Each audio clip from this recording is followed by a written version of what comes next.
উত্তর ত্রিপুরার ধর্মনগর টাউন কালীবাড়ি প্রাঙ্গণে প্রথমবারের মতো আয়োজিত রথযাত্রা কার্নিভালের সফল সমাপ্তি হল ফিরারত উপলক্ষে বর্ণাঢ্য পুরস্কার বিতরণী অনুষ্ঠানের মাধ্যমে।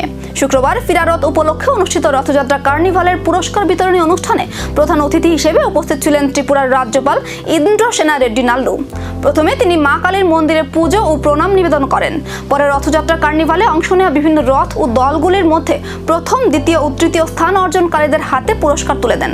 অনুষ্ঠানে উপস্থিত ছিলেন ধর্মনগরের বিধায়ক জহর চক্রবর্তী, বাগবাসার বিধায়ক যাদব লাল নাথ, উত্তর ত্রিপুরার জেলা শাসক চাঁদনী চন্দ্রা, পুলিশ সুপার অবিনাশ রায় সহ প্রশাসনের বিভিন্ন আধিকারিক ও বিশিষ্ট ব্যক্তিরা। এবারই প্রথম ধর্মনগরে কার্নিভালের আদলে রথযাত্রা আয়োজন করা হয়, যা সাধারণ মানুষের মধ্যে ব্যাপক সাড়া ফেলেছে বলে আয়োজকদের দাবি। Their efforts have added immense color and grandeur to this festival. I hope you continue to carry this spirit of excellence in all your future endeavors. Remember, the discipline and teamwork you display here are the same qualities that build a strong society and prosperous state.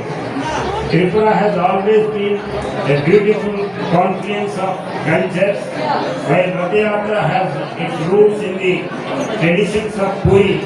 We have made it our own here, adding the distinct flavor of our প্রথমবারের মতো এই Rathyatra carnival মানুষের ব্যাপক সাড়া পাওয়ার পর আগামী বছর আয়োজন আরো বড় পরিসরে হবে কিনা এখন সেদিকেই প্রত্যাশা ধর্মনগরবাসীর।